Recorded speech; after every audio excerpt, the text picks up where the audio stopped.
I don't know if I'm okay. I don't see the light of day. Looking up to higher ground, thinking that'll be your sweet escape. These days gotta schedule the romance. They say that love is a slow dance. A short bike ride to the crib using no hands. Oh shit, it feel like I'm floating, but I'm falling with both eyes closed when I let the world spin. Testing the water, she got my nerves tense. Back when I ain't even have a purpose, I was so eager to learn some things. Anxiety bring out the worst in me. Society paint me as enemy. My niggas making it by that remedy. I'm more occasional, don't do it regularly. Backs under my eyes, weighing down heavily. Mama been worried, the devil allegedly deep in the plan. Subconsciously wanted it since I was 10. I thought I was sharp on my scroll and my pen think it did. So mama found shit of them legs. She told me that's not who I am. But nowadays I put on for the fam, see it when I can. I'm surrounded by my feelings, I'm stuck on a Ferris wheel. I bet I perish with 140 acres. She wants the horse and the carriage, a porcelain portion of garbage. I talk to the mirror, I know that life's not the fairest. I lost my can, I can't pay off the bills with the blessing. I'm sure I relate to the red and pink.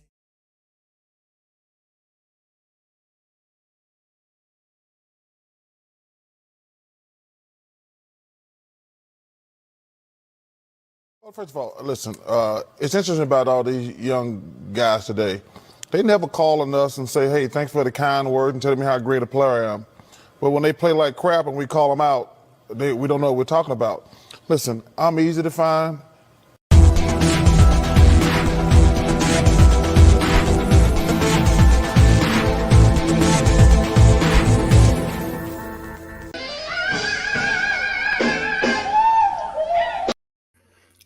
What's going on, ladies and gentlemen?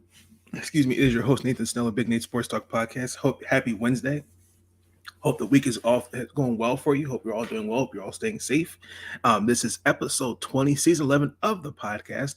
And in this episode, we are recapping the Baltimore Ravens, yes, getting a much-needed win against those Cleveland Brownies.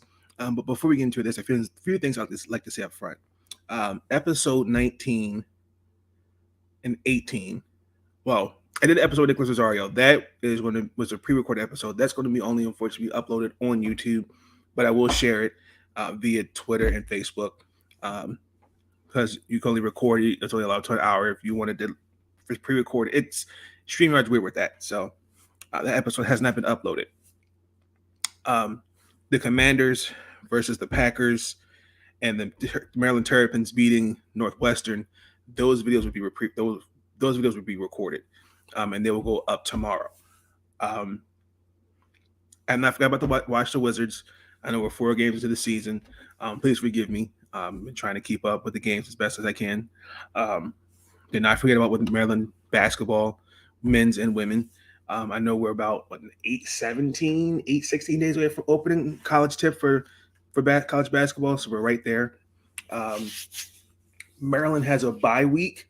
So after the bye week, we play with Wisconsin. So just be on the lookout for the Maryland videos, those videos soon.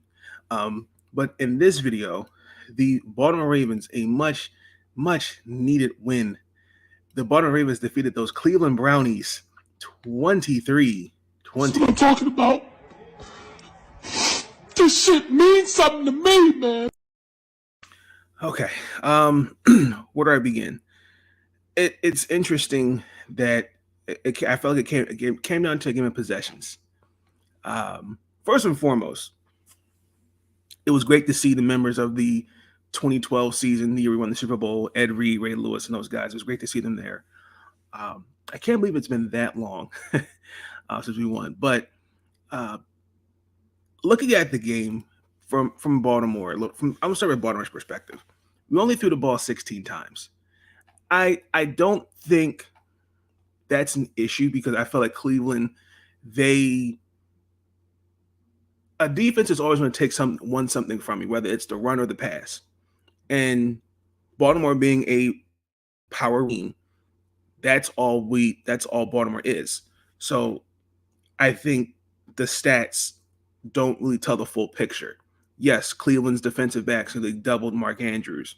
You know, you seen Gus Edwards, who had 2 touchdowns on the day. When it mattered, that I look at, to me, Gus Edwards is now the number 1 running back because now that J.K. Dobbins is now in the IR, even though I feel like he was not 100% to even begin with, to see coming off an ACL injury last year and then just being brought up just days before the game in the practice squad, and just his presence just being felt like that. It's amazing. I mean, he finished the day off with 16 carries. Justice Hill, Kenyon Drake, they also too, they made some impact. I think they had combined 31 yards with 16 carries. Until then, this is what he's gonna be your number one guy. When it mattered, I have some questions about our offense.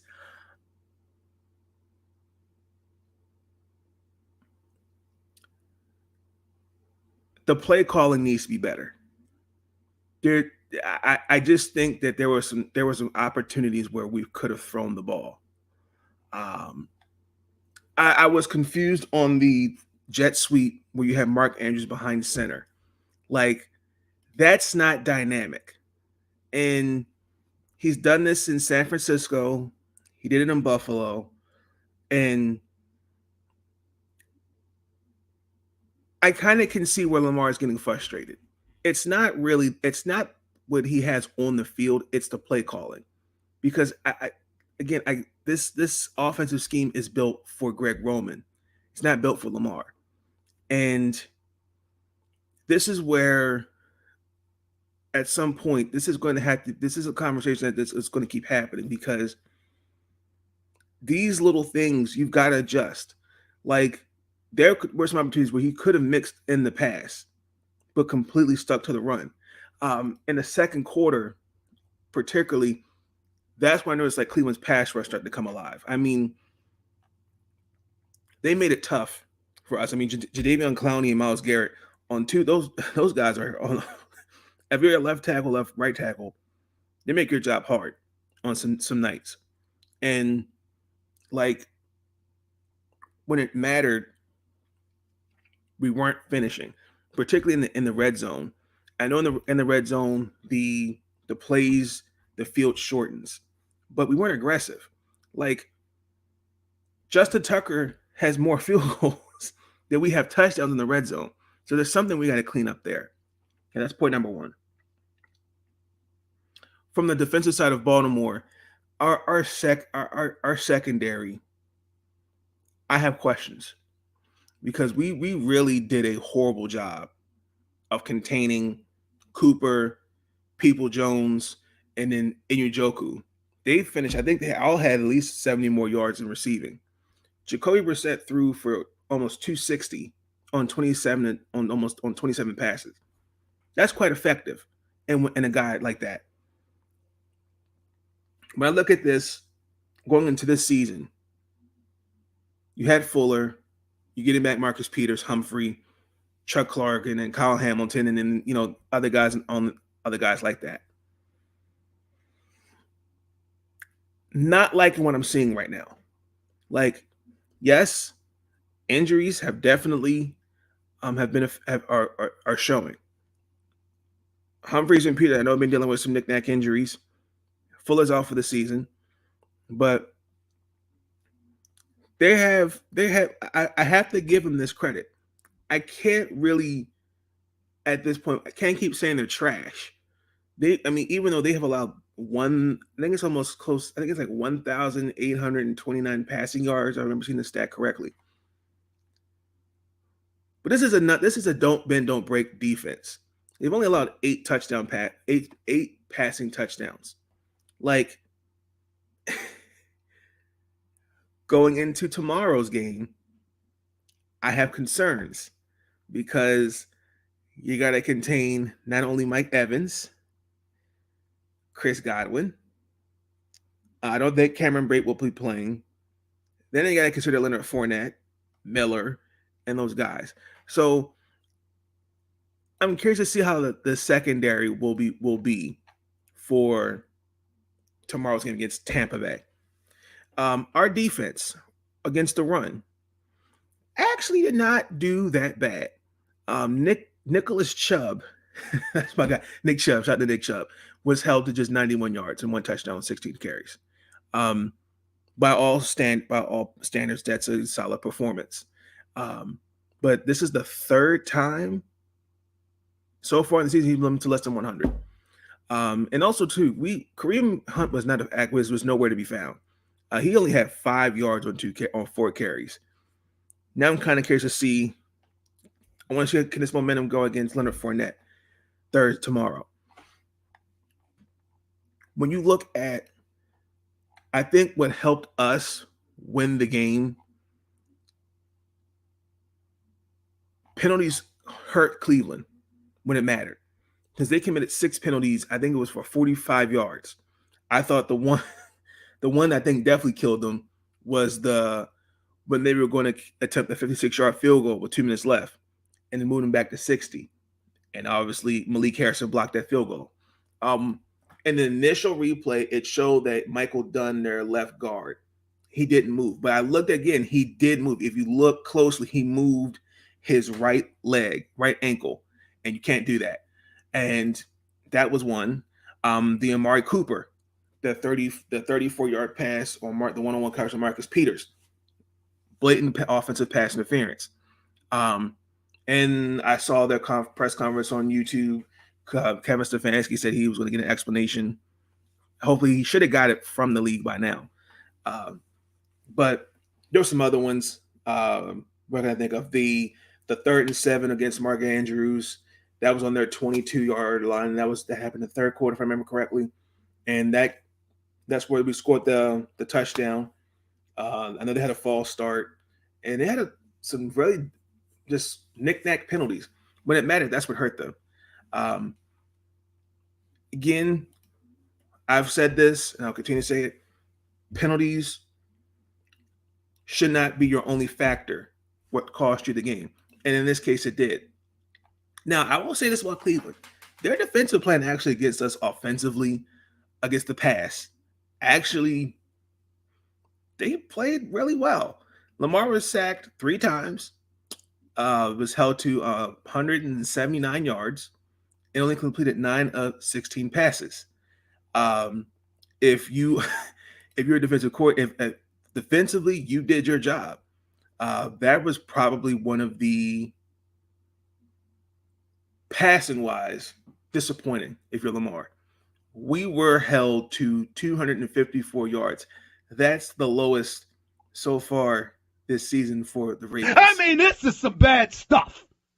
I don't know what I'm going to do. I don't know what I'm going to say. I don't know what I'm going to do. I don't know how much more of this I can take. I just don't know.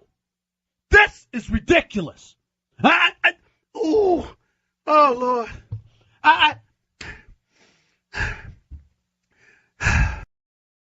And it's actually also going into this season for Cleveland, that's the lowest they have allowed. Now, I think also the most interesting stat that a lot of people need to give Cleveland, I'll give their defense tons of credit, was they contained Mark Andrews.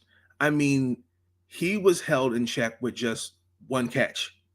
And that give their linebackers credit. I mean, they completely took him out the game. Because that is his number one. That is his number one target. And that's where, again, Greg Roman has to see that and go, okay, if my number one option is taken away, I have to utilize something else. But that lovely two tight ends, 2 running backs, 1 wide receiver. What are we running, an I formation twin?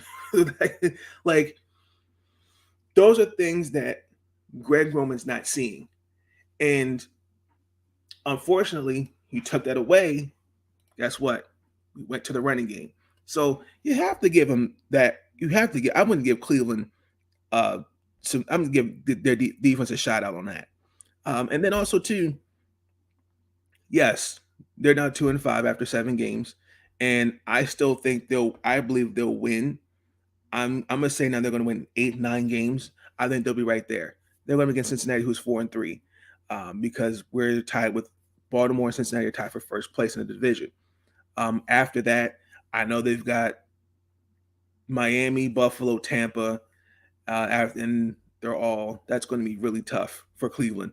I think out of those 3, they can beat Tampa. I feel like they can do it. Buffalo and Miami's by I think Deshaun Watson will be coming back by week 11. It would not faze me if Jacoby Brissett was just named the starter for the rest of the season, because I can't see Cleveland. Let's say they're on the outside looking in. They're not going to put Deshaun Watson out there. That's just my guess. Also, too, I wanted to point this out. Going back to Cleveland, they didn't use. I guess I talked about with Kareem Hunt. They didn't utilize him more in the passing game. Like they had 336 yards. So that's what, do the math, 6 yards per carry per play. Like they really had no answers for us defensively. Because I mean, especially those first two possessions, they did not do a great job on third down. They drew a 3 of 11. And like particularly when Njoku went down with his ankle injury, and I can't think of the other. Oh my gosh, I think his name's Pharaoh Brown. I think he went down with an injury too. He was not used, and like they did that last year with Kareem Hunt, and I don't know if it's system or maybe there's a lack of trust. I don't know, but I would hope that they would really fix some things. But if you're Baltimore, it's a start. We go up against those Mr. Tom Brady, Mr. Dimple Chin himself, and the Buccaneers after coming off an embarrassing loss where I guaranteed the Carolina Panthers. Shout out to Sean Spencer, Nick Rosario. Let's talk football, Sunday football, where I guaranteed that the Panthers would beat the Buccaneers, and I got that right. And I'm going into this game with high confidence because I just don't think Tampa's the same team. I just don't see it. And I think there's a lot of issues right now. This is what a team, especially that's won a championship, they're older, and I just don't think they're the same team. I don't think they just don't. I just don't fear Tampa the year Tom was there. It's different. So, other than that, I think it's a good win. A good win for us. I'm hoping that I know it's a quick turnaround, but it's a much needed win. Now we got to get ready for Thursday, and I think the keys, and I'll talk about this more in tomorrow's video. Even if we pre-recorded tonight, depending. I think the keys is establish a run early against Tampa, and I would like to see more of a balanced playbook. Because if you're Greg Roman, you've got to find ways to get Mark Andrews involved. You might see Deshaun Jackson out there, but you're gonna have to really utilize the weapons that you have. Because I can't see Lamar Jackson having another game where he throws less than 20 passes.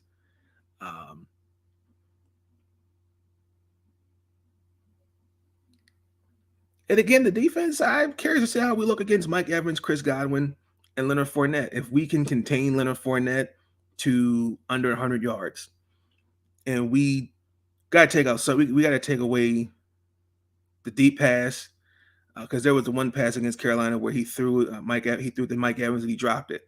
I don't want to see that. And we got to get to Tom Brady. I feel like it's the pass rush that we have. Like you saw against Jacoby Brissett, he did fumble. So I mean, it's possible. I am starting to see some things better with this team, but there's still room for improvement. But I mean, after that, looking at the schedule for the Ravens, pull that up really quick. We've got New Orleans. That's a Monday night game. That should be interesting. Carolina, we go to Jacksonville. Russell Wilson and the crew come here. And then we go to Pittsburgh. Cleveland. That game at the time has not been announced. That may be moved like probably 1 or 4:15 game. Then the Falcons, Bengals. So, I mean, the rest of the schedule is starting to kind of balance out.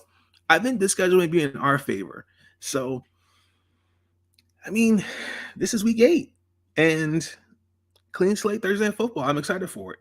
And I will guarantee this, and I'll guarantee this again. The Ravens and the Buccaneers will be a better Thursday night performance than the last 2 Thursday night games we have seen. Guaranteed. I'm predicting that. So, y'all let me know your thoughts on the game. All my Raven fans out there, shout out to Ravens flock. What do you think of the game? Takeaways? Anything that you would do differently? I'm actually, that's a good segue into our final message. Final message. Incoming message.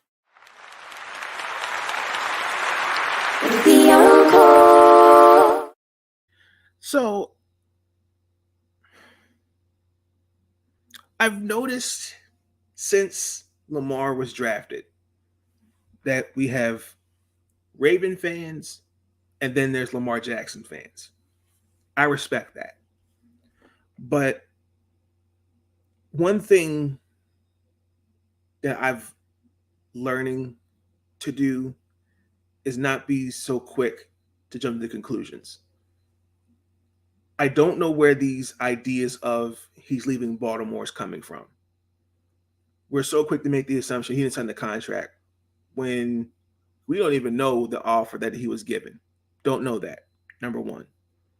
Number two, I think there's going to have to be some things that have to change with our philosophy as a franchise, as a culture, as a franchise. I think the culture needs to be re-identified. It's when I mean culture, it's how you go about things. This philosophy that we've run the Ravens way, I understand power football, heavy defense, but this ain't 2000 anymore. This is 2020, and the Baltimore Ravens are we have been in this "what have you done for me lately" phase, and a lot of that's coaching. Some of that also goes to front office and some of the players that we're saying. I'm not saying that we have guys on this locker room that need to go. You've got great players on this team. But if you want to be where Buffalo and Kansas City are, because the Ravens are right here, you want to get where Buffalo, Kansas City are, you've got to look at your mirror in the mirror and go, okay, what do we need to do to be on their level? And we're not there. It's showing. It's showing through coaching not taking accountability. We're making silly, dumb mistakes, and a lot of it goes back to philosophy. Schemes. It's this mindset of you don't need to spend money to compete. In some cases, you do. Do I believe Lamar Jackson's leaving Baltimore? No, I don't believe that. I believe he wants to see changes, but I also believe he's taking a chance. He is betting on himself. Joe Flacco did it. We did not jump to conclusions when Joe Flacco signed that $120 million contract. We did not do that. He took a chance on himself. Lamar is a generational type player, and the Baltimore Ravens need to be prepared for this. If he walks, which I doubt he will, who is your replacement? No disrespect, I love Tyler Huntley, but in the 6 games that I saw him as a starter, did not show me anything. What is this here? Well, what do they need to do? Well, as I stated, it's they need to reset. Not rebuild, reset. How you go about things. It's are guys bought into the philosophy. They're not brought into it, then they should not be here. That's how you look at it. I mean, we shouldn't be 6-7 weeks of the season where, we'll figure it out. My number one target should not have been contained to just one catch. My quarterback should not throw the ball 16 times. And it's not just with that. It's with the games where we've blown leads. I did not see accountability taken. I didn't see leadership. There's a lot of things that were lacking still. But the reason why I'm using this as my final message is because I just think it's disingenuous to keep making these assumptions that he's leaving and you show me no proof. Yeah, you can show me videos where he looks disinterested, his body language. All players are like that. But I kind of can see where there's the Lamar fans, and then there's the Raven fans. So I'm not worried. As I stated, I believe he'll sign his contract, and I agree with that read. Let's calm the hell down, please. I watch the game. If something works, stick with it. Yeah, we ran the ball more than we passed the ball because why? It worked, and Cleveland made no damn adjustments to it. But there was the fumble that Justice Hill had, and we're going like, here we go again. But when it mattered, they stayed the course. So that's my final message. With that being said, ladies and gentlemen, be tuned in for future episodes. Thank you for tuning into this episode of Big Nate Sports Talk Podcast. Please like, comment, subscribe. I will catch you guys on the flip side. Be on the lookout for those recorded videos. They'll be up tomorrow morning, mid-afternoon, depending on where I set them. But until then, I'll catch you on the flip side. Y'all have a good night. Stay up.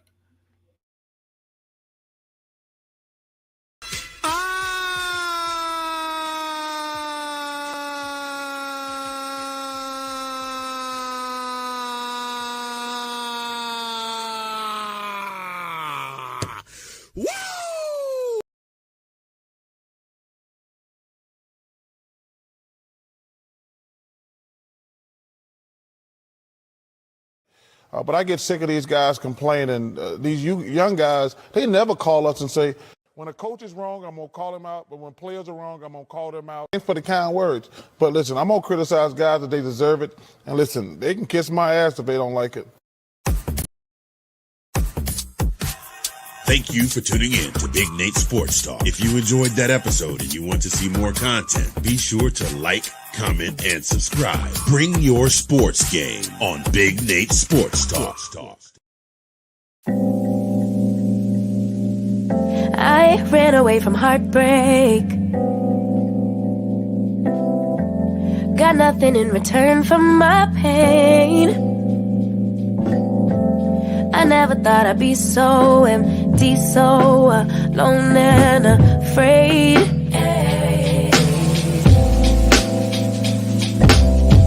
Wasn't looking for a lover. Nobody understood where I've been. I guess I thought I needed more time to protect my love from potential offense. So I